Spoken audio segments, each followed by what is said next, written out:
Hello दोस्तों, मैं आपका होस्ट और आपका गोस्ट फियर फ्रॉस्ट 22 से आज आपके लिए लेकर आया हूँ एक और सुपरनैचुरल हॉरर स्टोरी।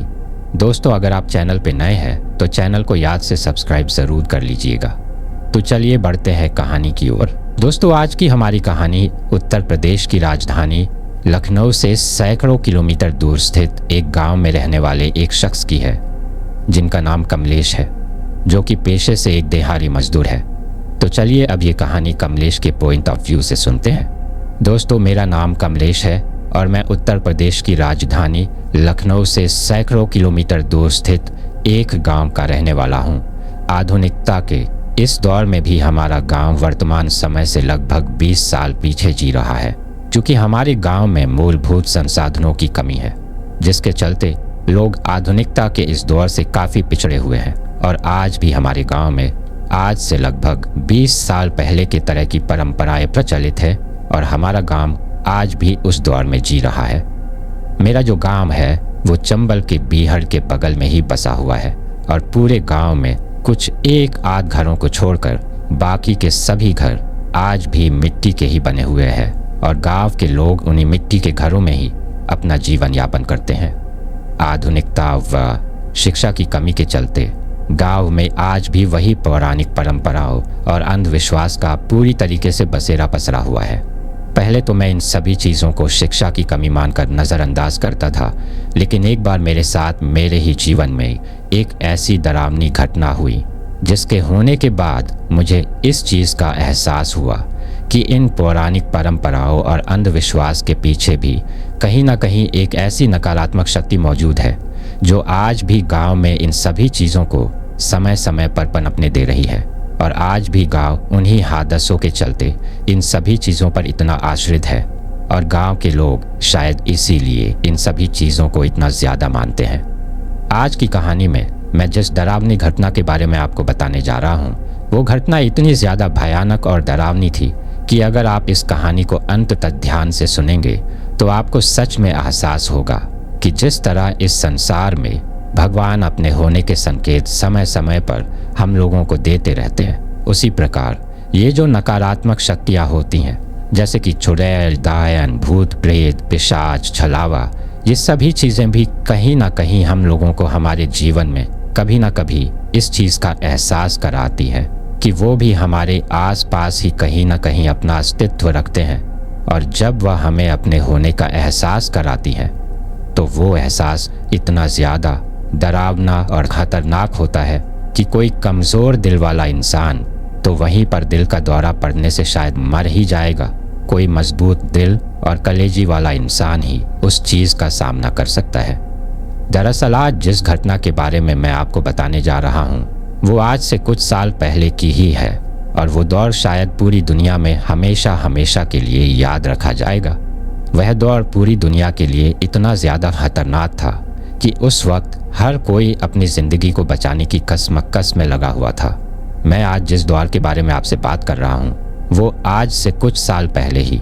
हम सभी लोगों की ज़िंदगी से गुजरा है और वो दौर था कोरोना का।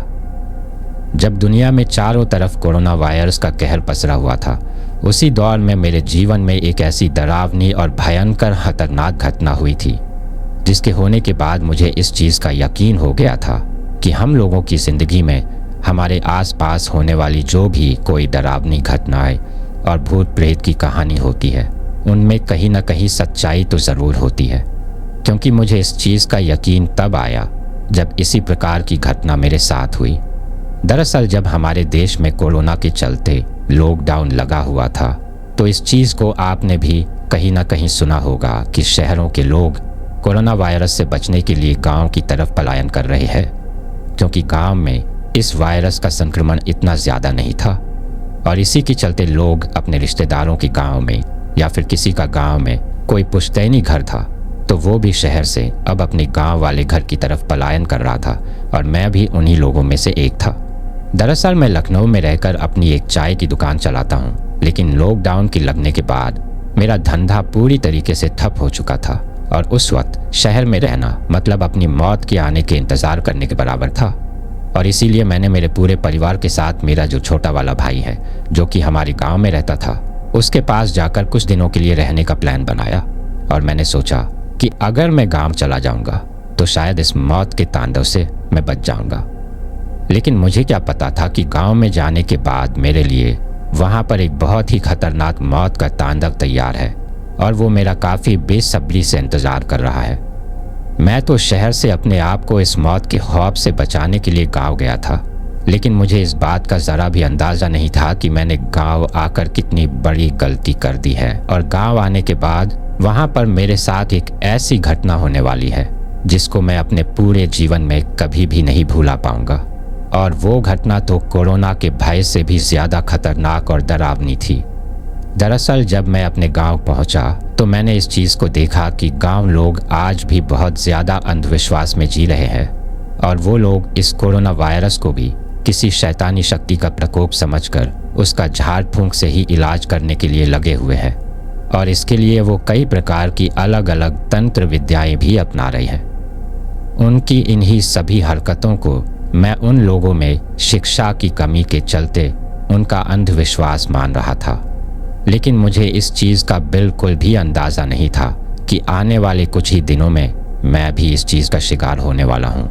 दरअसल जब मैं अपने पूरे परिवार के साथ अपने भाई के पास गांव में पहुंच गया था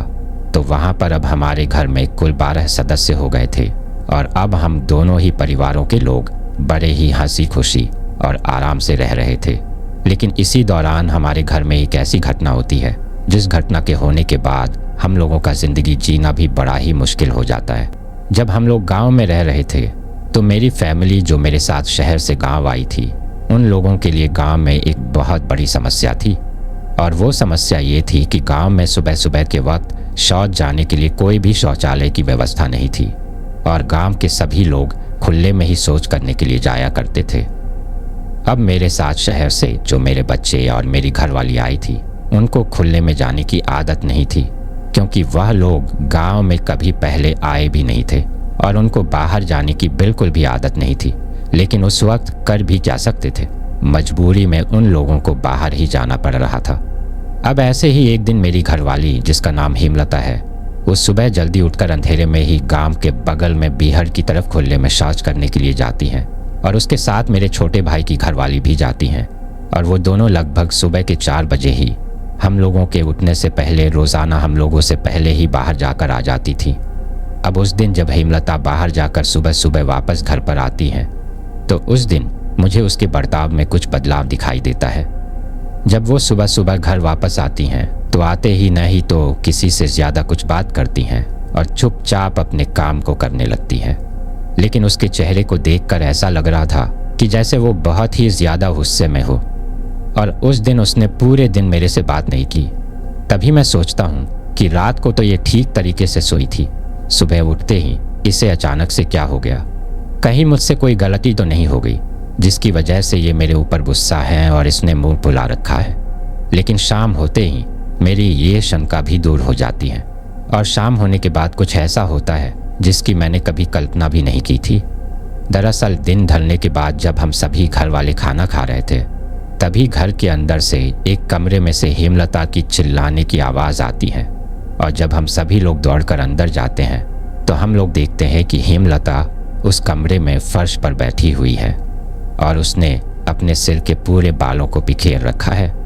और अब वो किसी कुत्ते की तरह जीभ को बाहर निकालकर हाँफ रही है और ज़ोर ज़ोर से चिल्ला रही हैं। उसको इस तरह से करता हुआ देखकर मैं उससे कहता हूँ कि अरे हेमलता, ये तुम्हें क्या हुआ है, तुम इस तरह से क्यों कर रही हो। अभी मैंने उसे इतना कहा ही था कि तभी वो सामने से मुझसे कहती हैं कि इन सब में सबसे पहले तो मैं तुम्हें मारूंगी। अगर तुमने मुझे आज कुछ खाने के लिए मीठा लाकर नहीं दिया, मुझको मीठा खाना है और जल्दी से मुझे मीठा लाकर दो। उसके मुंह से ये बात सुनकर मैं काफ़ी ज़्यादा चौंक जाता हूँ। मैं सोचता हूँ कि आज ये हेमलता को क्या हो गया है। मुझे तो वो चीज़ समझ नहीं आती है, पर मेरे जो पिताजी थे उनको वह चीज़ अच्छे से समझ में आ जाती है और वो समझ जाते हैं कि हेमलता को क्या हुआ है। और उसकी वह हालत देखकर वो मुझसे जो कहते हैं, उनकी वो बात सुनकर मैं उनसे कहता हूँ कि अरे पिताजी, ऐसा कैसे हो सकता है। हेमलता एक पढ़ी लिखी औरत है और उसके साथ कभी भी ऐसा नहीं हो सकता। दरअसल मेरे पिताजी ने मुझसे कहा कि शायद हेमलता के ऊपर किसी प्रेत या आत्मा का साया है और उसी की आत्मा अब हेमलता के अंदर आ रही है। उनके मुंह से यह बात सुनकर मैं उनकी बात को पूरी तरीके से नज़रअंदाज कर देता हूँ और उनसे कहता हूँ कि शायद वह ऐसे माहौल में शुरू से रही नहीं है, इसी वजह से उसे कुछ मानसिक बीमारी हो गई है और वो थोड़ी ही देर में ठीक हो जाएगी। और जैसा कि मैंने पिताजी से कहा, कुछ देर बाद ठीक वैसा ही होता है। हेमलता थोड़ी ही देर बाद शांत हो जाती है और उसके शांत होने के बाद उस रात मैं हेमलता के साथ उसका ध्यान रखने के लिए एक कमरे में उसके साथ ही सो जाता हूँ। लेकिन जैसे ही रात के 12 बजे के ऊपर का समय होता है तो उस वक्त मैं काफ़ी ज़्यादा नींद में था और तभी मुझे मेरे बगल से कुछ अजीब सी गुर्राने की आवाज़ सुनाई देती है और उस आवाज़ की वजह से मेरी नींद टूट जाती है और मैं जग जाता हूँ। नींद खुलने के बाद जब मैं उठकर देखता हूँ तो मेरी आंखों के सामने का जो मंजर था उसको देखकर मैं काफ़ी ज़्यादा डर जाता हूँ और मेरे पूरे शरीर से पसीना निकलने लगता है। उस नज़ारे को देखकर मैं सोच रहा था कि मैं ये मेरी आंखों के सामने क्या देख रहा हूँ, और उस चीज़ को देखने के बाद मुझे मेरे पिताजी की कही हुई बात याद आती है और मुझे उनकी उस बात पर यकीन भी हो जाता है। मैं सोचता हूँ कि पिताजी बिल्कुल सही कह रहे थे, क्योंकि उस वक्त जो मैं मेरी आंखों के सामने देख रहा था वो इतना ज़्यादा भयानक और ख़तरनाक था कि उसको देखने के बाद मेरे हलक से आवाज़ भी नहीं निकल रही थी। मैं पूरी तरीके से डर चुका था और डरने के साथ साथ ही मैं ये भी सोच रहा था कि ये कैसे हो सकता है। और उस वक्त मैं इतना ज़्यादा डर चुका था कि मेरे में इतने भी हिम्मत नहीं थी कि मैं अपने शरीर को थोड़ा बहुत भी हिला पाऊँ। मैं बस एकदम जड़ होकर उस चीज़ को देखे जा रहा था। दरअसल जैसे ही मेरी आँख खुलती है तो मैं देखता हूँ कि मेरी पत्नी हेमलता, जो रात को मेरे साथ ही उस कमरे में सोई थी, अब वो मेरे बगल में नहीं सोई हुई है। और जिस कमरे में हम लोग सोए थे, पहले मैं उसके बारे में आपको बता देता हूँ। वह कमरा नीचे से तो पक्की ईंटों से बना हुआ था, लेकिन उसके ऊपर जो छत थी वो कच्ची ही थी, यानी कि जैसे मिट्टी के घरों के ऊपर छत होती है, उस कमरे के ऊपर भी बिल्कुल वैसी ही छत थी। मतलब उसके ऊपर पक्की छत नहीं थी और उस कमरे की छत में बीचों बीच एक लकड़ी का बड़ा सा तना रखा हुआ था और उसी के बल पर दोनों तरफ उस कमरे की छत कमरे की दीवारों के ऊपर टिकी हुई थी। जब मेरी आँख खुलती है तो मेरी पत्नी हेमलता इस लकड़ी के तने से पैरों के बल नीचे की तरफ सिर करके उल्टी लटकी हुई थी। जब मैंने उसको इस तरह से लटका हुआ देखा तो मैं काफ़ी ज़्यादा चौंक गया था, क्योंकि जब वो इस तरह से लटकी हुई थी तो उसको किसी भी चीज़ का अता पता नहीं था और ना ही उसे अपने कपड़ों का कुछ अंदाज़ा था कि उसके शरीर के कपड़े कहाँ जा रहे हैं और वो किस हालत में उस तरीके से लटकी हुई हैं।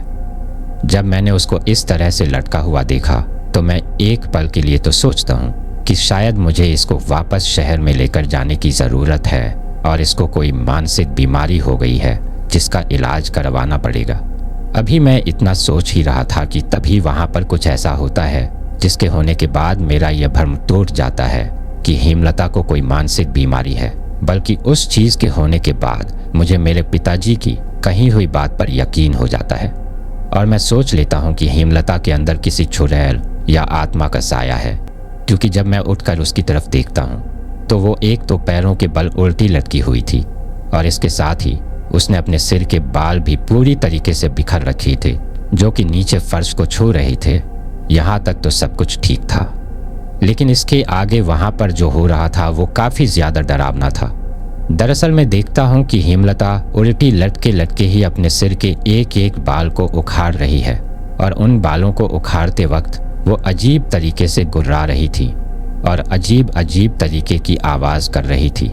जब वो एक एक करके अपने सर से उन बालों को उखाड़ रही थी तो उन बालों को उखाड़ने के साथ साथ ही वो अपने मुंह से कुछ बड़बड़ा भी रही थी, लेकिन जिस भाषा में वो बड़बड़ा रही थी मुझे वह भाषा बिल्कुल भी समझ में नहीं आ रही थी। मुझे यह बिल्कुल भी समझ में नहीं आ रहा था कि वो अपने मुंह से क्या बोल रही हैं और इस तरह से करता हुआ देखकर मैं काफ़ी ज़्यादा डर जाता हूँ। मैं सोचता हूँ कि भला कोई इंसान अपने खुद के साथ ही ऐसा कैसे कर सकता है। कोई भी इंसान अपने साथ ऐसा बिल्कुल भी नहीं कर सकता,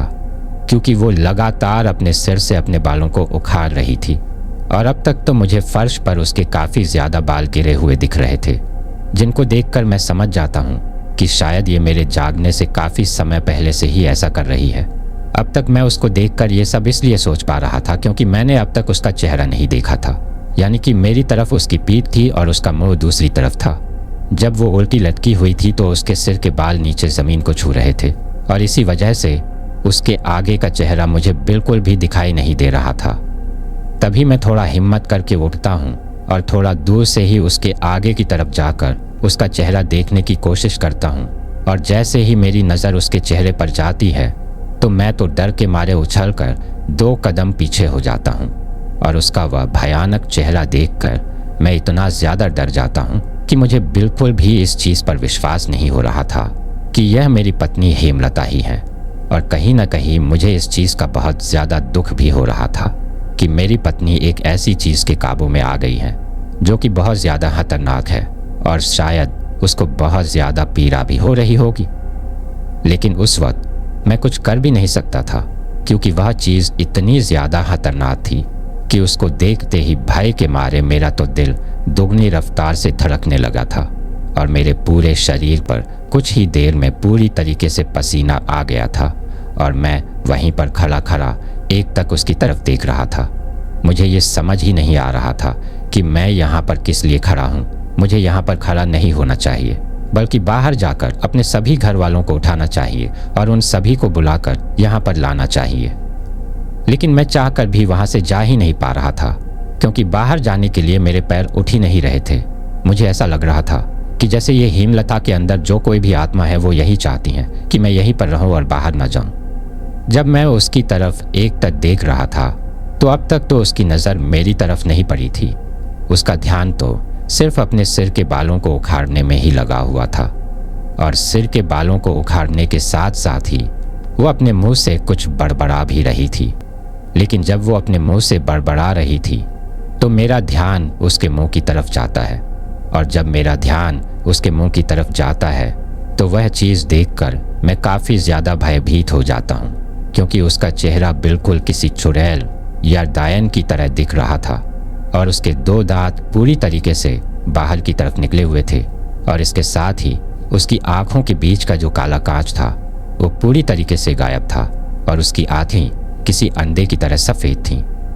इसके साथ ही उसने अपने होठों को भी काफ़ी ज़्यादा लाल कर रखा था जो कि उसके चेहरे को और भी ज़्यादा भयानक बना रहे थे। लेकिन इसके साथ ही मुझे एक चीज़ और दिखाई देती है कि उसके चेहरे की जो त्वचा थी वो काफ़ी ज़्यादा मुरझाई हुई थी और उसके चेहरे को देखकर ऐसा लग रहा था कि वह चेहरा किसी बूढ़ी औरत का हो क्योंकि उसके ऊपर काफ़ी ज़्यादा झुर्रियाँ पड़ी हुई थी और इसके साथ ही उसके चेहरे का रंग भी बदल चुका था और अब उसके चेहरे का रंग किसी बैंगन की तरह पूरी तरीके से मटमैला दिखाई दे रहा था। इस चीज़ को देखकर मुझे ये यकीन हुआ था कि ये मेरी पत्नी हेमलता नहीं है बल्कि मेरी पत्नी हेमलता के शरीर में कोई बुरी आत्मा का साया है जो कि उसके साथ ये सब कर रहा है। लेकिन जब वो उल्टी लटकी हुई थी तो उसे अपने शरीर पर कपड़ों का भी एहसास नहीं था। उसे इस चीज़ का बिल्कुल भी अंदाज़ा नहीं था कि जब वो उल्टा लटक रही है तो उसके शरीर के जो कपड़े हैं वो कहाँ जा रही हैं और उसके शरीर के कुछ अंग पूरी तरीके से दिखाई दे रहे थे। उस चीज़ को देखकर मैं सोचता हूँ कि अगर मैं बाहर जाकर घर के किसी सदस्य को बुलाकर लाऊंगा तो सबके सामने मेरी पत्नी की इज्जत खराब हो जाएगी और इसीलिए मैं सोचता हूँ कि बाहर जाकर किसी को बुलाकर लाने से पहले मुझे किसी भी तरह इसके शरीर को किसी कपड़े से ढकना होगा। लेकिन जैसे ही मैं इस चीज़ के बारे में सोचता हूँ तो अचानक से ही उसकी नज़र मेरे ऊपर जाती है और मेरी तरफ देखकर वो उल्टी लटके लटके ही अजीब सी आवाज़ में हंसने लगती हैं और मुझे कुछ कहने लगती हैं। लेकिन मुझे अब भी उसकी वह भाषा समझ में नहीं आ रही थी कि वो मुझसे क्या कह रही हैं क्योंकि जब वो पहले उल्टी लटके लटके कुछ बड़बड़ा रही थी उसी भाषा में अब वो हंसते हुए मुझे कुछ कह रही थी। लेकिन मुझे बिल्कुल भी समझ में नहीं आ रहा था कि वो मुझसे क्या कह रही हैं। तभी मैं सोचता हूँ कि मैं तो इसकी भाषा नहीं समझ पा रहा हूँ पर शायद हो सकता है कि ये मेरी बात समझ जाए और मैं थोड़ी हिम्मत करते हुए डर के साथ ही उसे कहता हूँ कि तुम्हें अपने शरीर का ध्यान रखना होगा। तुम्हारे शरीर पर जो कपड़े हैं वो कहाँ जा रही हैं। तुम्हें इस चीज़ का बिल्कुल भी अंदाज़ा नहीं है। कम से कम तुम अपने शरीर पर पहने हुए कपड़ों का तो ध्यान रखो। अभी मैंने उसे इतना कहा ही था कि तभी उसने ऊपर की तरफ जो कपड़े पहन रखे थे उनको भी फाड़ दिया और इस चीज़ को देखकर मैं समझ गया था कि यह मेरी पत्नी के शरीर के ऊपर जिस आत्मा का साया है और जो आत्मा मेरी पत्नी के ऊपर हावी हो रही है वो इतनी ज़्यादा खतरनाक और दंदी है कि उसको इस चीज़ से भी कोई फ़र्क नहीं पड़ता कि वो किसी औरत की इज्जत को खराब कर रही है। तभी मेरी नज़र मैं जिस बिस्तर पर सोया हुआ था उसके ऊपर जाती है और वहाँ पर एक चद्दर पड़ी हुई थी। इसके बाद मैं डरते डरते दबे कदमों के साथ अपने उस बिस्तर की तरफ जाता हूँ और उस बिस्तर के ऊपर से वह चद्दर उठाकर उसके थोड़ा करीब जाता हूँ और मैंने झट से उस चद्दर को उसके ऊपर डाल दिया ताकि उसका शरीर थोड़ा बहुत ढक सके। लेकिन मुझे क्या पता था कि मेरे चद्दर डालते ही मेरे साथ वहाँ पर कुछ ऐसा होगा जिसकी मैंने अभी तक कल्पना भी नहीं की थी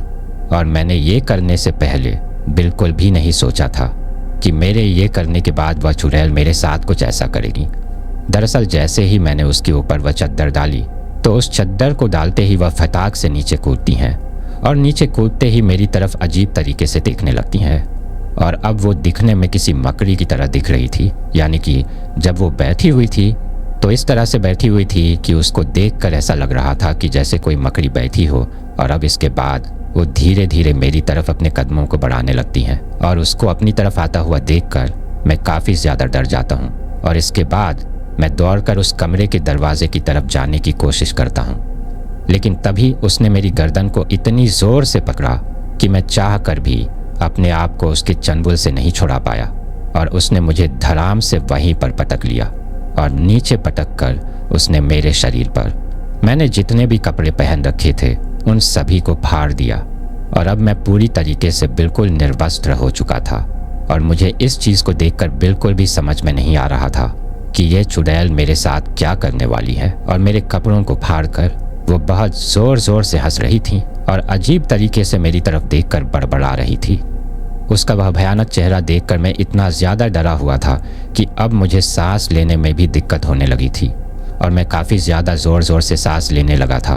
और मेरा दिल तो इतनी तेज़ धड़क रहा था कि उसकी धड़कन को महसूस करके मुझे ऐसा लग रहा था कि मुझे अभी कुछ ही देर में दिल का दौरा पड़ जाएगा और मेरी डर के मारे यहीं पर मौत हो जाएगी।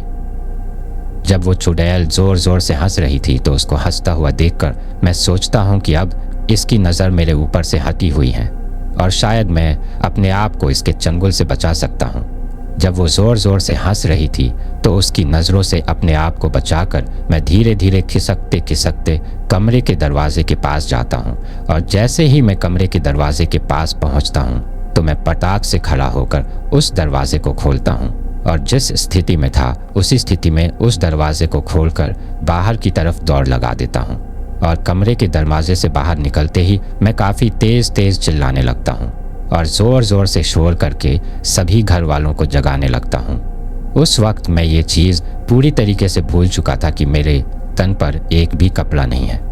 अब मैं घर के आंगन में खड़ा होकर सभी को ज़ोर ज़ोर से आवाज़ लगा रहा था और मेरी आवाज़ सुनकर थोड़ी ही देर में मेरे सभी घर वाले भी जाग जाते हैं और घर वालों में सबसे पहले मेरे पिताजी जागते हैं और जब उन्होंने अपने बिस्तर से उठकर मुझे उस हालत में देखा वो एक पल के लिए तो वो भी काफ़ी ज़्यादा चौंक जाते हैं और मुझे इस तरह से देखते ही वो अपने बिस्तर की बेडशीट उठा कर लाते हैं और मेरे शरीर को ढकते हैं और मैं मुझको उस हालत में उस तरीके से बदहवास होकर चिल्लाता हुआ देखकर वो मुझसे पूछते हैं कि अरे कमलेश क्या हुआ, तुम इस हालत में कैसे आए और तुम इस तरीके से इतनी ज़ोर से क्यों चिल्ला रहे हो। लेकिन उस वक्त मैं इतना ज़्यादा डरा हुआ था कि मैं अपने मुंह से पिताजी को कुछ बोल भी नहीं पा रहा था। मैं बस पिताजी की तरफ देखते हुए उस कमरे की तरफ अपने हाथ से इशारा कर रहा था और मुझको उस कमरे की तरफ इशारा करता हुआ देखकर शायद पिताजी थोड़ा बहुत कुछ समझ जाते हैं। और जब मैं पिताजी को उस कमरे की तरफ इशारा करके कुछ बताने की कोशिश कर रहा था तभी घर के बाकी के जो सदस्य थे वो भी जगकर वहाँ पर आ जाते हैं और मुझको इस हालत में देखकर वो लोग भी काफ़ी ज़्यादा चौंक जाते हैं।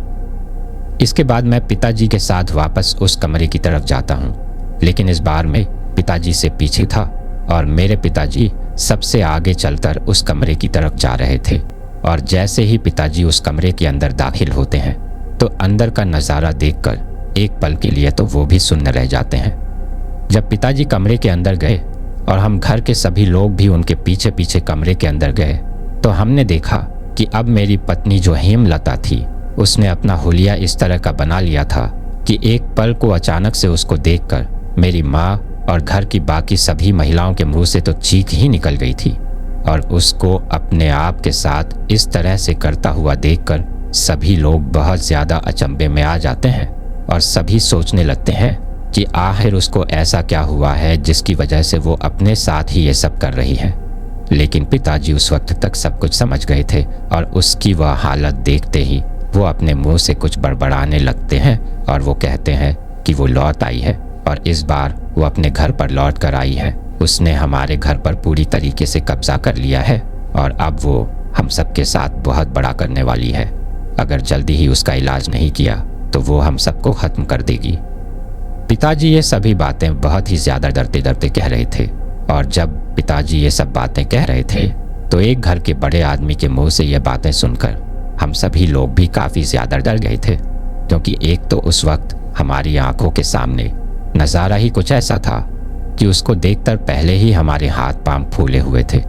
दरअसल जब हम लोग पिताजी के साथ उस कमरे के अंदर वापस गए तो मैंने देखा कि मेरी पत्नी हेमलता उस कमरे में एक कोने में बैठकर अपने सिर के बालों को काटने के लिए लग रही है और इस बार वो एक उस तरह से अपने सिर के एक तरफ के पूरे बालों को काट चुकी थी, यानी कि उसने अपने सिर का आधा मुंडन कर दिया था और अब उसके सिर पर सिर्फ आधी तरफ ही बाल बचे हुए थे। और उसकी यह हालत देखकर मैं भी काफी ज्यादा डर गया था।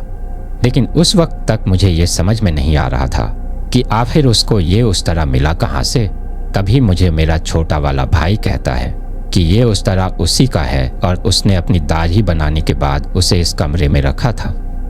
अब क्योंकि हम लोग तो शहर से गांव आए हुए थे और उस कमरे को पहले गांव में रहने वाले मेरा छोटे भाई और मेरे माँ बाप ही काम में लिया करते थे। अब उस कमरे में कहाँ पर कौन सी चीज रखी हुई है इसके बारे में मुझे ज्यादा कुछ जानकारी नहीं थी और ना ही मुझे उस तरह के बारे में पता था। मेरी पत्नी हेमलता को अपने आप के सिर के बाल काटते हुए देखकर मैं सोचता हूँ कि इस वक्त इसके ऊपर जिस चुड़ैल का साया है वो अब उसके साथ कुछ भी कर सकती है, क्योंकि यह तो सिर्फ उसने उस तरह से उसके बाल ही काटे हैं, कल को वो तो उसका गला भी काट सकती है। और अब मुझे यह बात सोचकर ही काफी ज्यादा डर लगने लगा था, क्योंकि मैं मेरी पत्नी को किसी भी कीमत पर खोना नहीं चाहता था। जब पिताजी अपने मुंह से वो सब बातें बोल रहे थे कि वो वापस लौट आई है और अब वो हम सबको खत्म कर देगी अगर जल्दी ही उसका इलाज नहीं किया। जब पिताजी ने अपने मुंह से यह बात बोली तो वह चुड़ैल जो उस वक्त मेरी पत्नी के शरीर के अंदर आई हुई थी वो अचानक से मेरे पिताजी की तरफ देखती हैं और उनकी तरफ देखते ही वो अपने सिर के बाल काटना बंद कर देती हैं। इसके बाद वो एक टक मेरे पिताजी की तरफ देखती है और एक टक देखते देखते ही वो अचानक से हंसने लगती है और उस वक्त वो इतनी तेज हंसती है कि उसकी जो हंसी थी उसकी वह आवाज़ इतनी ज़्यादा तीखी थी कि वो हम लोगों के कानों में काफ़ी ज़्यादा चुभ रही थी। और कुछ देर तक लगातार इस तरीके से हंसने के बाद वो मेरे पिताजी से कहती हैं कि तू कुछ भी नहीं कर पाएगा, अब मैंने तेरे इस घर पर पूरी तरीके से कब्जा कर लिया है, तेरी भलाई इसी में है कि तू इस घर को छोड़कर इन सभी लोगों को लेकर यहाँ से चला जा और इसको तो मैं अपने साथ ही रखूंगी, इसकी आत्मा को मैं हमेशा हमेशा के लिए अपने साथ लेकर जाऊंगी। उस वक्त वो मेरी पत्नी हेमलता के बारे में बात कर रही थी। उसके मुंह से ये बात सुनकर मैं बहुत ज्यादा डरने लगता हूँ और अब मेरे हाथ पैर अचानक से ही कंपन करने लगते हैं। और मेरी यह हालत देखकर मेरा जो छोटा वाला भाई था वो मुझे उस कमरे से बाहर जाने के लिए कहता है, लेकिन मैं भला अपनी पत्नी को उस हालत में छोड़कर वहां से कैसे जा सकता था। जब उस चुड़ैल ने मेरे पिताजी से वह बात कही तो मेरे पिताजी उसे कहते हैं कि जाना तो तुझे पड़ेगा यहाँ से। जब तू पहले भी इस गांव में आई थी तो तुझे याद नहीं है कि तेरा क्या हाल हुआ था और अब तू फिर से अपना मुंह उठाकर यहाँ पर चली आई। जब पिताजी ने उस चुड़ैल से वह बात कही तो वह चुड़ैल अचानक से मेंढक की तरह उछलते हुए उस कमरे के बिस्तर पर बैठ जाती है और पिताजी से कहती हैं कि उस वक्त तो मुझे इस चीज़ का अंदाज़ा नहीं था कि तुम लोग मेरे से पीछा छुड़ा सकते हो, लेकिन पिछली बार जो कुछ भी तुम लोगों ने मेरे साथ किया था इस बार मैं उसका इलाज करके आई हूँ और अब तुम चाहकर भी मुझसे अपना पीछा नहीं छुड़ा पाओगे। यह कहकर वो पिताजी की तरफ देखकर अजीब तरीके से गुर्राने लगती हैं और गुर्राते गुर्राते ही वो पूरी तरीके से बेड पर उल्टी लेट जाती हैं और अब वो अपने हाथ और पैरों के बल पर बेड से नीचे उतरती हैं और उसको इस तरीके से उल्टा चलता हुआ देखकर हम लोग काफ़ी ज़्यादा डर जाते हैं, क्योंकि उस वक्त उसका चेहरा भी काफ़ी ज़्यादा भयानक दिख रहा था और उसके सिर के वो आधे बचे हुए बाल अब फर्श पर लटक रहे थे और वो छत की तरफ अपना मुंह पर के ऊपर होकर अपने हाथ और पैरों के बल पर ही उस कमरे के अंदर इधर से उधर चक्कर काट रही थी। और उसको इस तरह से चलता हुआ देखकर घर के सभी लोग काफ़ी ज़्यादा डर जाते हैं, क्योंकि इस तरीके से तो कोई बहुत ही बड़ी शैतानी आत्मा ही चल सकती थी। और जब वो उस कमरे के अंदर चल रही थी तो उस कमरे के फर्श पर उसके हाथ और पैरों के पंजों के निशान बनते जा रहे थे। तभी पिताजी अचानक पीछे मुड़े बिना ही उस चुड़ैल की तरफ देखते हुए ही हम सभी लोगों से कहते हैं कि सभी लोग फटाफट इस कमरे से बाहर निकलो, जितना जल्दी हो सके निकलो। और हम लोगों से ये बात कहते हुए वो उस चुड़ैल की तरफ देखते देखते बिना पीछे मुड़े उस कमरे से अपने कदमों को पीछे की तरफ बढ़ाने लगते हैं।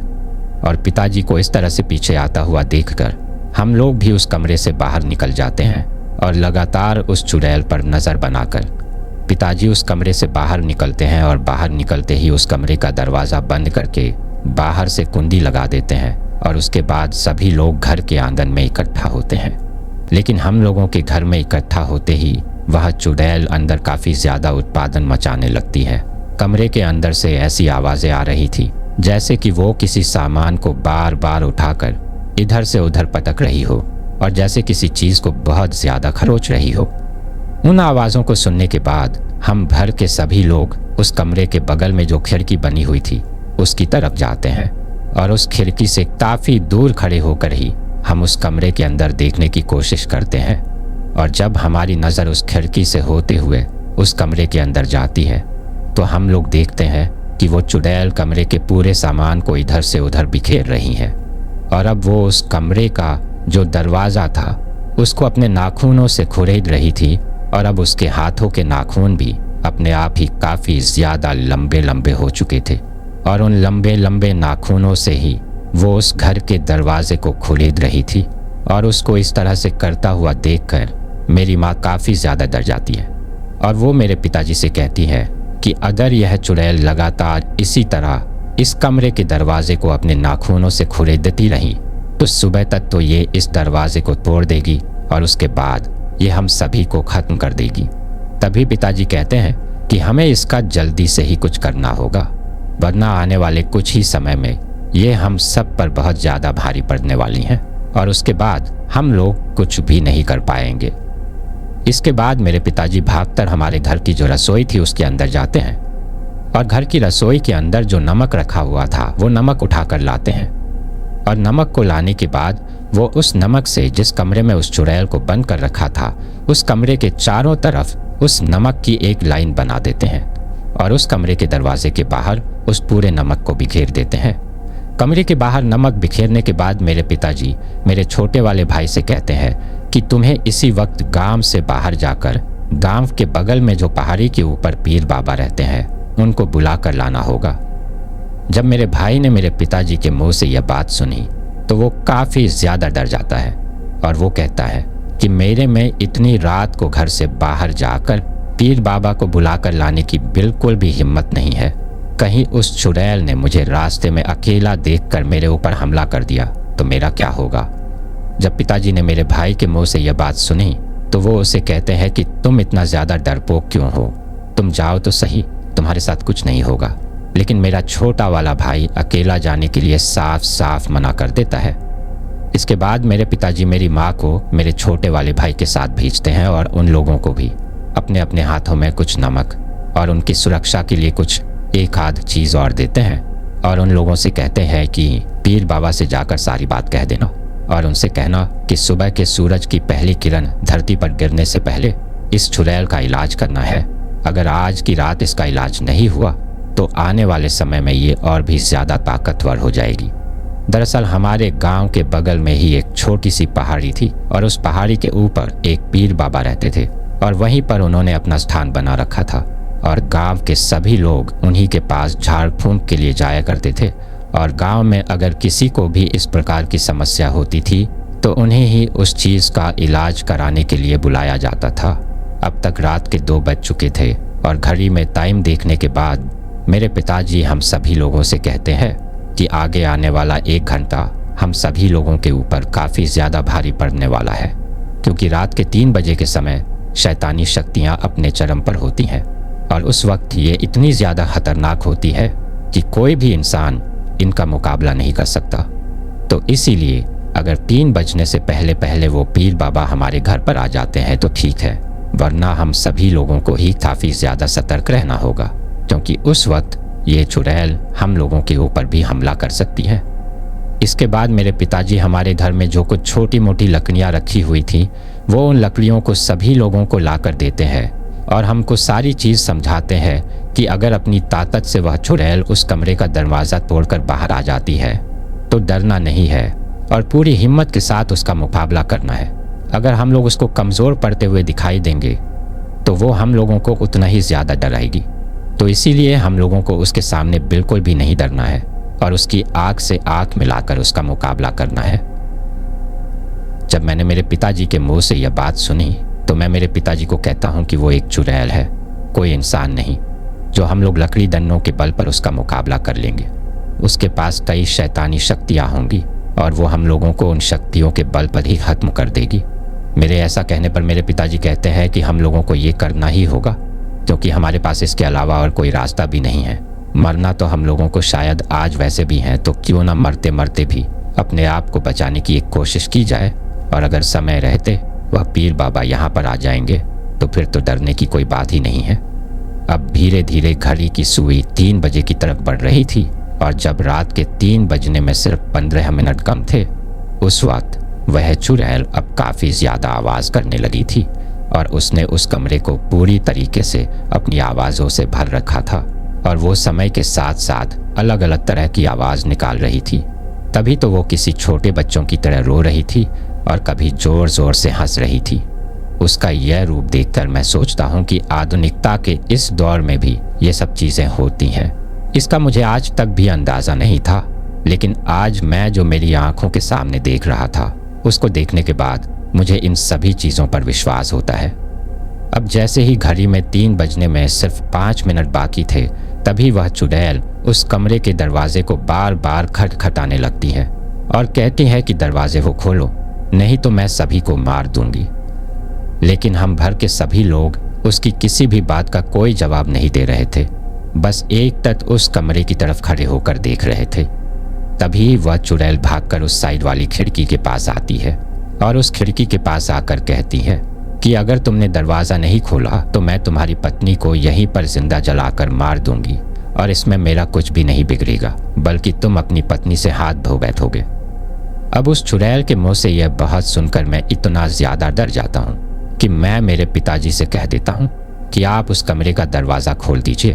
तभी मेरे मुंह से यह बात सुनकर मेरे पिताजी कहते हैं कि तुम पागल हो गए हो क्या? अगर हमने उस कमरे का दरवाज़ा खोल दिया तो वो हम सभी लोगों को यहीं पर मार देगी। तभी मैं मेरे पिताजी से कहता हूँ कि अगर हमने उस कमरे का दरवाज़ा नहीं खोला तो वो अंदर हेमलता को मार देगी। तो मेरे पिताजी कहते हैं कि वो ऐसा कुछ भी नहीं करेगी, ये उसकी कमज़ोरी है। अगर वो उसको कुछ करेगी तो फिर वो किसी और के शरीर के अंदर नहीं जा सकती, क्योंकि जिस वक्त उसको किसी के शरीर के अंदर घुसने का मौका मिला था उस वक्त हेमलता ही उसके पास मौजूद थी और अब वह चाह कर भी हेमलता के शरीर को नहीं छोड़ सकती, क्योंकि अगर उसने हेमलता के शरीर को अपनी मर्जी से छोड़ दिया तो फिर वो किसी और के शरीर में प्रवेश नहीं कर पाएगी। तभी वह चुड़ैल हम लोगों से फिर से कहती है कि मैं तुम लोगों को आखिरी बार कह रही हूँ कि या तो तुम इस दरवाजे को खोल दो वरना मैं इसको अंदर ही मार दूंगी। तभी मेरे पिताजी उस चुड़ैल से गुस्से में होकर कह देते हैं कि तुम्हें जो करना है वो कर लो, हम लोग दरवाज़ा नहीं खोलेंगे। मेरे पिताजी के इतना कहने के बाद वह चुड़ैल उस खिड़की को अंदर से बंद कर देती है और कुछ देर के लिए अंदर की तरफ शांति रहती है। लेकिन थोड़ी ही देर बाद उस कमरे के अंदर से एक धुआं सा उठने लगता है। उस धुएं को देखकर हम लोग काफ़ी ज़्यादा डर जाते हैं और थोड़ी ही देर में वह धुआं आग में बदल जाता है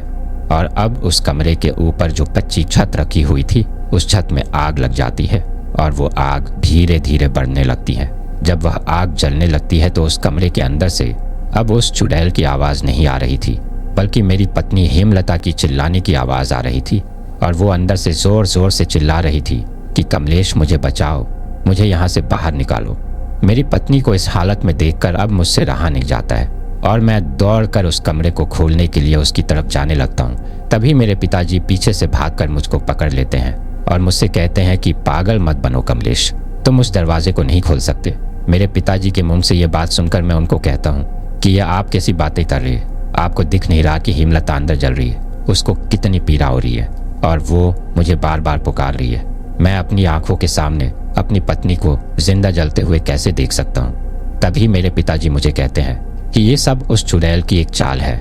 पिताजी के मुंह से ये बात सुनकर मैं उनको कहता हूँ कि आप पागल तो नहीं हो गए हो, आपको दिख नहीं रहा कि वो कमरा जल रहा है और उसके अंदर मेरी पत्नी है और इसमें कोई जाल कैसा हो सकता है।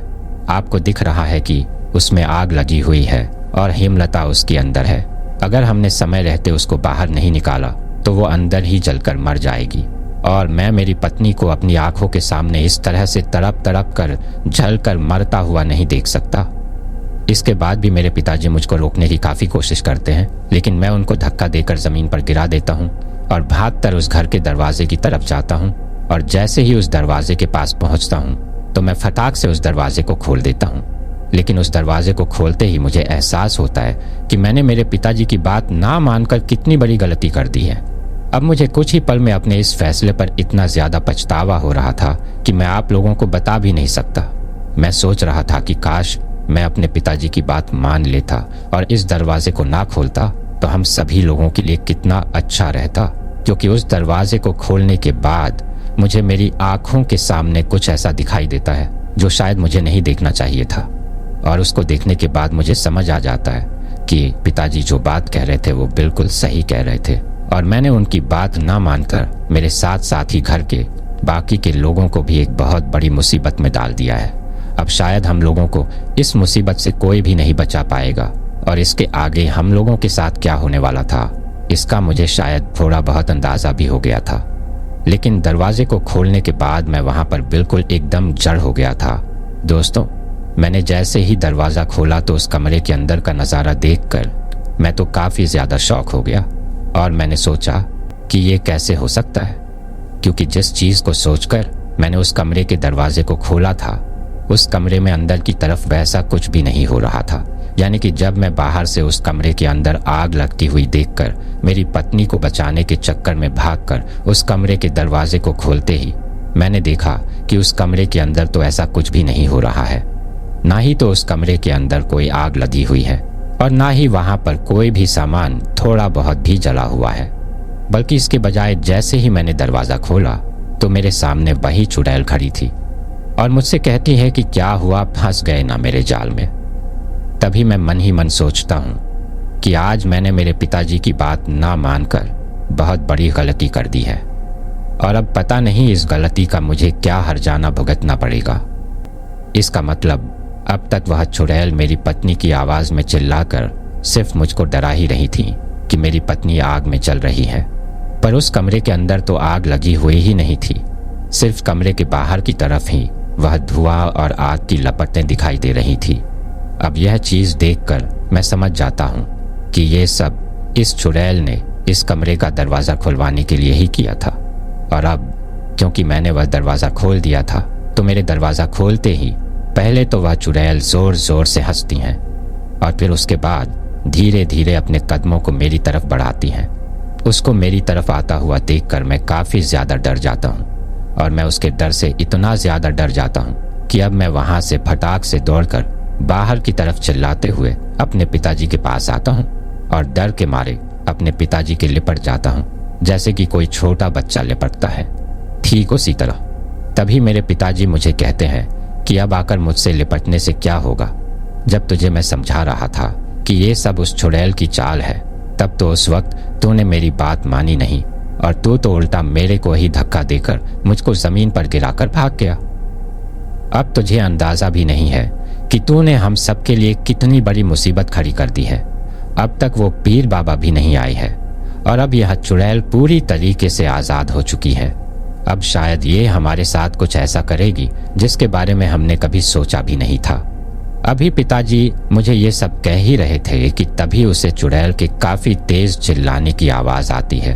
और जब मेरी नजर उसकी तरफ जाती है तो मैं देखता हूँ कि जैसे ही उस चुड़ैल ने उस कमरे से बाहर निकलने की कोशिश की तो पहले पिताजी ने जो नमक उस कमरे के चारों तरफ बिखेर रखा था उस नमक पर उस चुड़ैल का पैर रखते ही उसको काफी ज्यादा जलन होती है और वो फटाक से उस जगह से अपने कदमों को वापस पीछे की तरफ लेती है और अपने पैरों को सहलाने लगती है। अब ये चीज देखकर तो मेरे मन में थोड़ी राहत होती है कि शायद यह चुड़ैल इस नमक को पार करके हम लोगों के पास नहीं आ पाएगी। तभी उस चुड़ैल ने काफी तेज चिल्लाते हुए हम लोगों की तरफ घूर कर देखा और चिल्लाते चिल्लाते ही वो हम लोगों से कहती है कि ये तुम लोगों ने ठीक नहीं किया। तुम लोग जितनी पीड़ा मुझे दे रहे हो उसकी कई गुना ज्यादा पीड़ा मैं तुम लोगों को दूंगी और तुम लोगों को इससे भी ज्यादा तड़पा तड़पा कर मारूंगी। अब उस चुड़ैल के मुंह से यह बात सुनकर मैं और भी ज्यादा डर जाता हूँ। मैं सोचता हूँ कि अगर यह चुड़ैल किसी भी तरह इस कमरे से बाहर आ गई तो पता नहीं यह हम लोगों के साथ क्या करेगी। अभी मैं मेरे मन में ये सब सोच ही रहा था कि तभी मैं देखता हूँ कि वो चुड़ैल उस कमरे से बाहर निकलने का दूसरा उपाय खोजती है और अब उसने कमरे के बाहर फर्श पर पड़े हुए नमक को हटाने की एक दूसरी तरकीब निकाली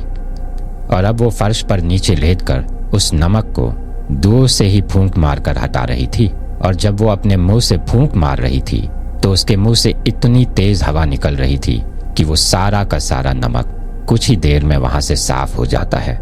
और अब उस नमक को साफ होते ही वो चुड़ैल हम लोगों की तरफ देखकर फिर से हंसने लगती है और वहां से खड़ी होकर अपने कदमों को बाहर की तरफ बढ़ाने लगती है।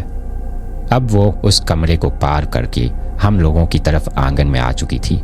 उसको आंगन में आता हुआ देखकर मेरे साथ साथ घर के सभी लोग काफी ज्यादा डर जाते हैं और अब हम लोगों को समझ में नहीं आ रहा था कि हम लोग क्या करें। मैंने तो तब तक सोच लिया था कि जैसे ही यह चुड़ैल मेरे ऊपर हमला करने की कोशिश करेगी तो मैं तो घर से बाहर की तरफ भाग जाऊंगा।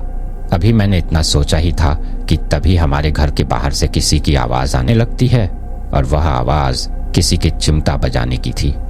यानी कि जब मैंने उस आवाज को गौर से सुना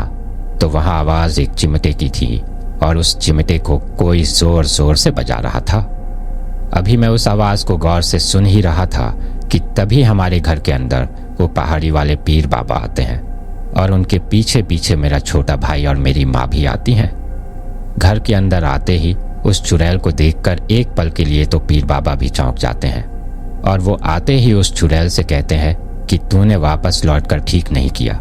तुझे गांव के अंदर नहीं आना चाहिए था। क्या तू भूल गई कि आज से कुछ साल पहले जब तू गांव में आई थी तो तेरा क्या हाल किया था और अब तू उस चीज को भूलकर फिर से अपनी वही हालत करवाने के लिए गांव में आ गई है। तुझे मैंने कसम दिलाई थी कि तू कभी भी गांव के अंदर नहीं आएगी, लेकिन तूने उस चीज को तोड़कर बहुत बड़ी गलती कर दी है। अब तो तुझे भस्म ही करना पड़ेगा।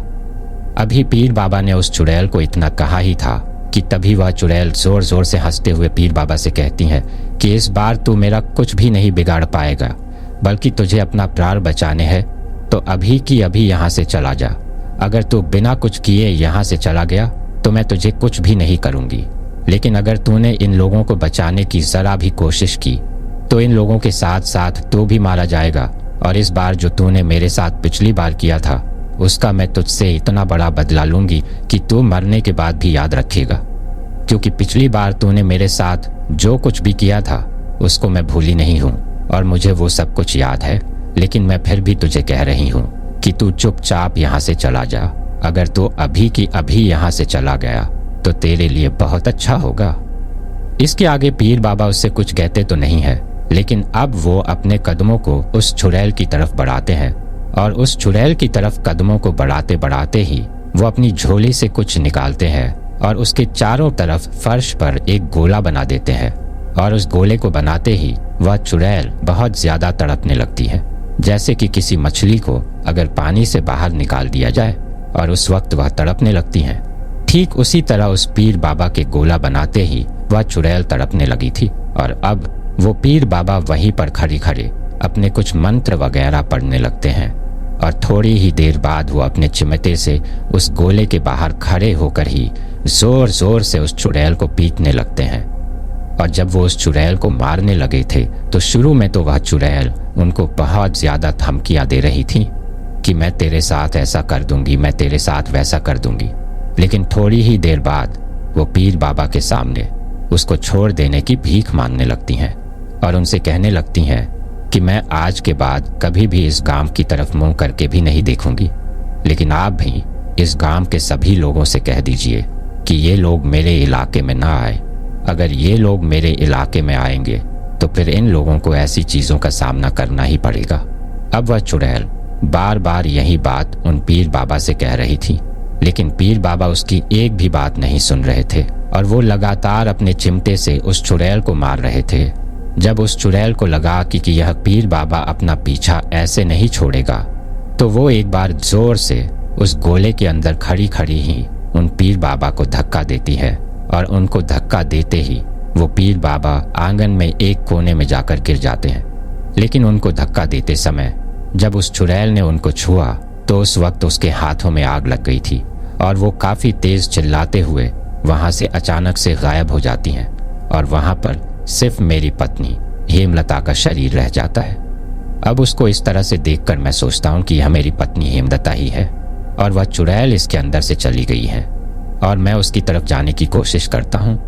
लेकिन तभी वो पीर बाबा आंगन में पड़े पड़े ही मेरी तरफ हाथ बढ़ाकर मुझसे कहते हैं कि नहीं बच्चे, वहीं पर रुक जाऊं, तुम उस गोले के अंदर जाने की कोशिश भी मत करना। अगर तुम उस गोले के अंदर गए तो तुम्हारे अंदर भी उस चुड़ैल की आत्मा आ जाएगी।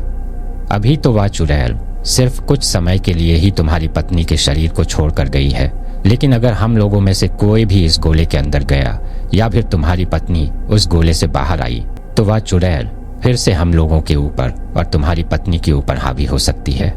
उन पीर बाबा की यह बात सुनकर मैं काफी ज्यादा चिंतित हो जाता हूँ और उनसे कहता हूँ कि लेकिन बाबा, इसका कोई समाधान भी तो होगा।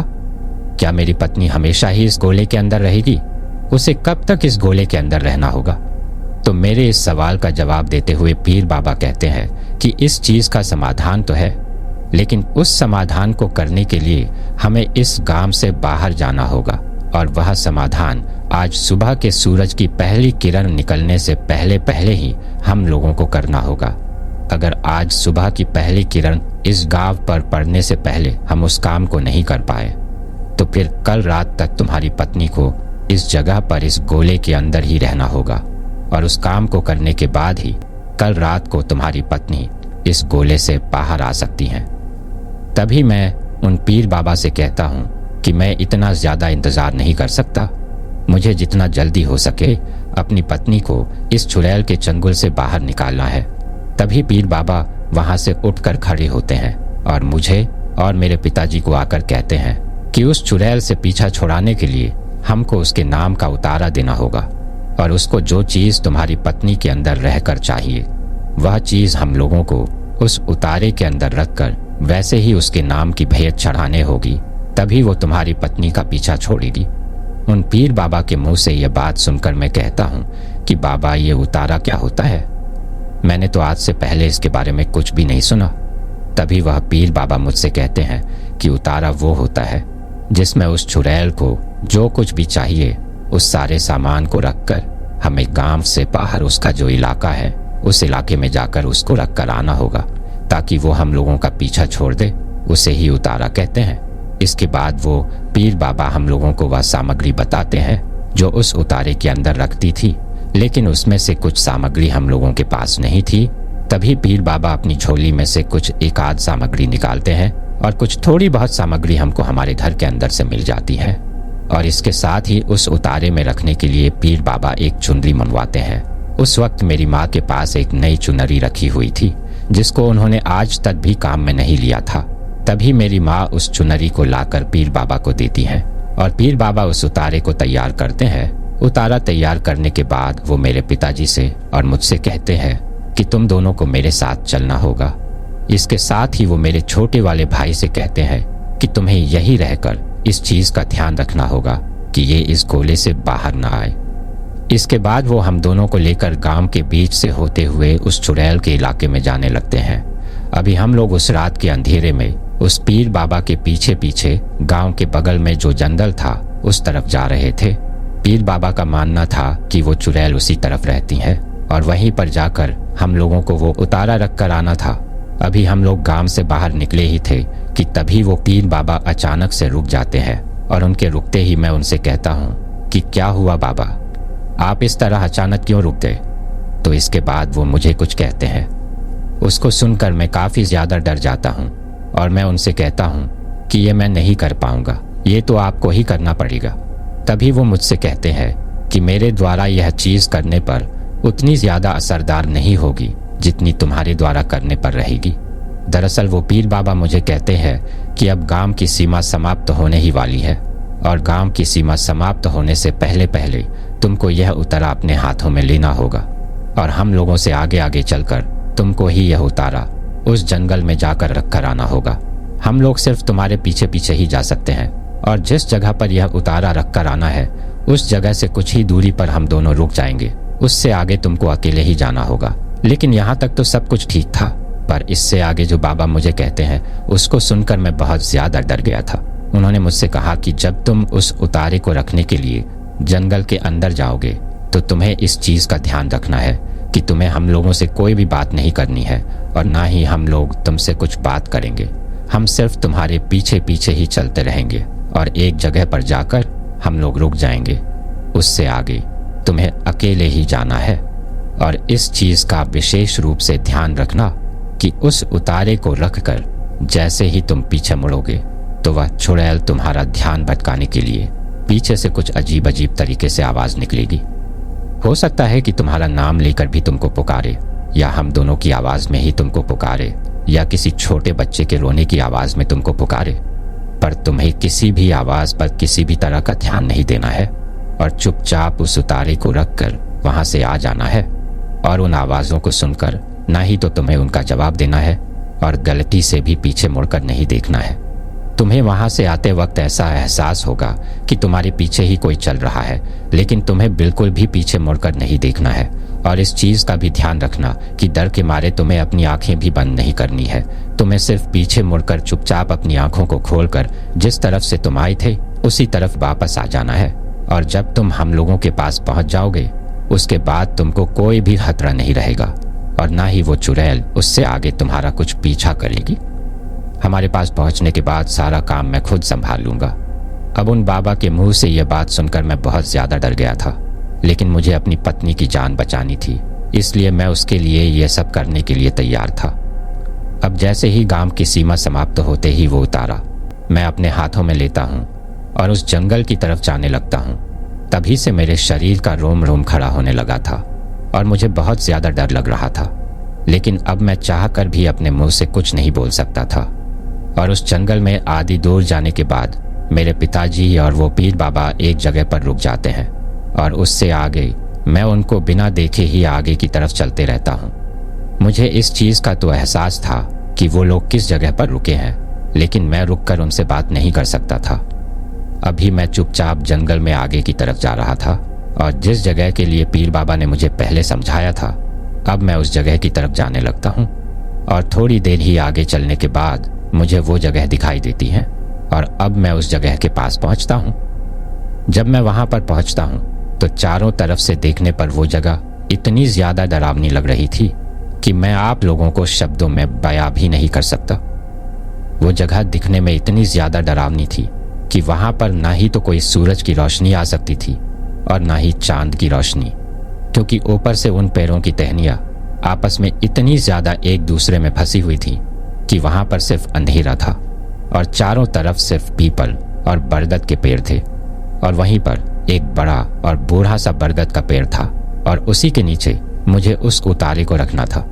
अब मैं चुपचाप डरते डरते दबे कदमों के साथ जाकर उस उतारे को उस बरगद के पेड़ के नीचे रख देता हूँ और उस उतारे को रखते ही मुझे जो बात पीर बाबा ने अपने मन ही मन में बोलने के लिए कही थी मैं वही बात वहां पर बोलता हूँ और उस बात को बोलकर मैं वहां से पीछे मुड़ जाता हूँ और वापस आने लगता हूँ। लेकिन जैसे ही मैं पीछे मुड़ता हूँ तो पीछे से आवाज आती है कि अरे कमलेश आ गया तू, कितनी देर लगा दी, मैं तो कब से तेरा इंतजार कर रही थी। उस आवाज को सुनकर मैं बहुत ज़्यादा चौंक जाता हूँ। लेकिन मैं समझ जाता हूँ कि ये सब उस चुड़ैल का ही जाल है और मुझे इसकी तरफ ध्यान न देकर वहाँ से चुपचाप आ जाना है। अभी मैं कुछ दूर और ही चला था कि तभी वह आवाज़ फिर से आती है कि अरे कमलेश, सुन नहीं रहा क्या तू? मैं कब से तुझे आवाज़ लगा रही हूँ, तू कहाँ था इतनी देर से? अब उस आवाज़ को फिर से सुनने के बाद मैं काफ़ी ज़्यादा डर गया था और अब डर के मारे मेरे हाथ पांव काफ़ी ज़्यादा कंपन करने लगे थे। इसके साथ ही अब मेरे शरीर से काफ़ी ज़्यादा पसीना निकलने लगा था और मेरा गला पूरी तरीके से सूख चुका था। जब मैंने इस आवाज़ का भी कोई जवाब नहीं दिया तो थोड़ी ही देर बाद पीछे से मेरी पत्नी हेमलता की आवाज़ आती है कि कमलेश, तुम मुझे यहाँ पर छोड़कर क्यों जा रहे हो? मैं यहाँ पर इतनी बड़ी मुसीबत में हूँ और तुम इतने बड़े डरपोक हो कि मुझे यहाँ पर अकेला छोड़कर जा रहे हो। मैंने कभी भी नहीं सोचा था कि मेरा पति इतना ज़्यादा डरपोक निकलेगा। अब उस चीज़ को सुनकर तो एक पल के लिए मेरे मन में पीछे मुड़ने की इच्छा होती है, लेकिन मैं सिर्फ चलते ही रहता हूँ और थोड़ी ही देर में मुझे पीछे से मेरी ही बेटी की रोने की आवाज़ सुनाई देती है और वो ज़ोर ज़ोर से मुझसे रोते हुए कहती है कि पापा, आप मुझे और मम्मी को यहाँ पर छोड़कर क्यों जा रहे हो? आपको ज़रा भी अंदाज़ा नहीं है कि आप हम लोगों को यहाँ पर छोड़कर हम लोगों को कितनी बड़ी मुसीबत में डालकर जा रहे हो और हमारी यहाँ पर क्या हालत हो रही है। आपको ज़रा भी हम लोगों पर दया नहीं आ रही है। आखिर आप हमारे पिता हो और आप हम लोगों के साथ ऐसा कैसे कर सकते हो? उस आवाज़ को सुनकर एक पल के लिए तो मैं पीछे मुड़ने ही वाला था, लेकिन तभी मुझे याद आता है कि मुझे चाहे कुछ भी आवाज़ सुनाई दे, लेकिन मुझे पीछे नहीं मुड़ना है। इसके बाद मैं तेज़ तेज़ कदमों के साथ वापस जाने लगता हूँ। तभी मुझे ऐसा एहसास होता है कि मेरे बिल्कुल पीछे ही मेरे साथ साथ कोई चल रहा है और अब वो अपने दोनों हाथों से मेरा गला दबाने ही वाला है, क्योंकि मुझे चलते हुए मेरे बगल में एक परछाई दिखाई दे रही थी और उसको इतना ज़्यादा अपने करीब महसूस करके मैं बहुत ज़्यादा डर गया था। और अब मैं पीछे की तरफ पलटकर उसकी तरफ देखने ही वाला था कि तभी मुझे सामने ही मेरे पिताजी और पीर बाबा खड़े हुए दिखाई देते हैं और मुझको देखकर पीर बाबा मेरी तरफ इशारा करते हैं कि मुझे पीछे मुड़कर नहीं देखना है और उनका इशारा देखकर मैं समझ जाता हूँ कि मुझे किसी भी हालत में पीछे नहीं मुड़ना है। तभी मैं और भी तेज़ कदमों के साथ साथ उनकी तरफ आने लगता हूँ और जैसे ही मैं उनके पास पहुँचता हूँ तो मुझे कुछ हल्का सा महसूस होता है, वरना इतनी देर से तो मुझे अपने शरीर पर काफ़ी ज़्यादा भारी भारी एक वज़न सा महसूस हो रहा था। इसके बाद हम लोग आपस में बिना बोले ही चुपचाप गांव के अंदर आ जाते हैं और अब हमारे घर पर पहुंच जाते हैं। जैसे ही हम लोग घर पर पहुंचते हैं तो थोड़ी ही देर में सूरज उगने ही वाला था। तभी घर पर आते ही पीर बाबा अपना काम फिर से शुरू कर देते हैं और वो वहाँ पर फिर से कुछ मंत्र वगैरह बोलने लगते हैं और थोड़ी ही देर में वो खुद ही मेरी पत्नी हेमलता को होश में लाते हैं और उसको उस गोले से बाहर निकालते हैं। अब तक वो उस गोले के अंदर ही बेहोश पड़ी हुई थी और मेरा छोटा भाई और मेरी माँ इस चीज़ का ध्यान रख रहे थे कि वो उस गोले से बाहर ना आ जाए। इसके बाद वो पीर बाबा हम लोगों से कहते हैं कि अब तो उस चुड़ैल से मैंने तुम लोगों का पीछा छुड़वा दिया है, लेकिन अगर गलती से भी तुम्हारे घर का कोई भी सदस्य उस इलाके में वापस गया तो वो चुड़ैल इस बार और भी ज़्यादा शक्तिशाली होकर तुम लोगों के ऊपर हमला कर सकती है और इस बार उस चुड़ैल के चंगुल से तुमको छुड़ाना बहुत ही ज़्यादा मुश्किल हो जाएगा। इसीलिए अगर तुम लोग उस तरफ ना ही जाओ तो तुम्हारे घर के लिए बहुत ज़्यादा अच्छा रहेगा। तभी मैं उन पीर बाबा से पूछता हूँ कि बाबा, आखिर वह चुड़ैल थी कौन और उसने मेरी पत्नी हेमलता के ऊपर ही अपना कब्जा कैसे किया? फिर बाबा मुझे बताते हैं कि जब सुबह के वक्त तुम्हारी पत्नी शौच करने के लिए गई थी तो उस वक्त ब्रह्म मुहूर्त स्टार्ट नहीं हुआ था और वो रात के लगभग 3 से 4 बजे के बीच ही उस चुड़ैल के इलाके में उस जंगल में चली गई थी और तभी से वो चुड़ैल तुम्हारी पत्नी के पीछे पड़ गई थी। इसके बाद पीर बाबा हम सभी घर के सदस्यों को ताबीज़ देते हैं और सारी बातें समझने के बाद सुबह होते ही वो हमारे घर से चले जाते हैं और उसके 2-3 दिन बाद ही मैं अपनी पत्नी और बच्चों को लेकर वापस शहर लौट आता हूँ, क्योंकि मैं नहीं चाहता था कि वापस से मेरे परिवार के साथ कुछ ऐसा हादसा हो। लेकिन शहर आने के कुछ ही दिनों बाद मेरी पत्नी बहुत दिनों तक काफ़ी ज़्यादा बीमार रही थी और उस बीमारी की वजह से वो काफ़ी ज़्यादा कमज़ोर भी हो गई थी। उस घटना के होने के बाद गांव जाने का नाम सुनते ही मेरी पत्नी और बच्चे तो काफ़ी ज़्यादा डर जाते हैं और अब अगर गांव में कुछ काम होता भी है तो मैं अकेला ही मेरे गांव जाकर आता हूँ। मेरी पत्नी और बच्चे तो गांव बिल्कुल भी नहीं जाते हैं। तो दोस्तों ये थी हमारी आज की कहानी। दोस्तों कैसी लगी आपको ये कहानी कमेंट करके ज़रूर बताइएगा, और अगर आपको ये कहानी पसंद आई हो तो इसे प्लीज़ लाइक ज़रूर कर दीजिएगा। मेरे चैनल में इसी तरह की कई और दिलचस्प कहानियाँ हैं, उन्हें भी ज़रूर सुनिएगा। और अगर आपने अभी तक चैनल को सब्सक्राइब नहीं किया है तो प्लीज़ चैनल को सब्सक्राइब ज़रूर कर लीजिएगा। आपका ये छोटा सा सहयोग हमें आपके लिए ऐसी ही कहानियाँ लाने के लिए प्रोत्साहित करता है। तो दोस्तों फिर मिलते हैं नेक्स्ट फ्राइडे को एक नई हॉरर कहानी के साथ। तब तक के लिए take care and stay tuned only at fear frost 22।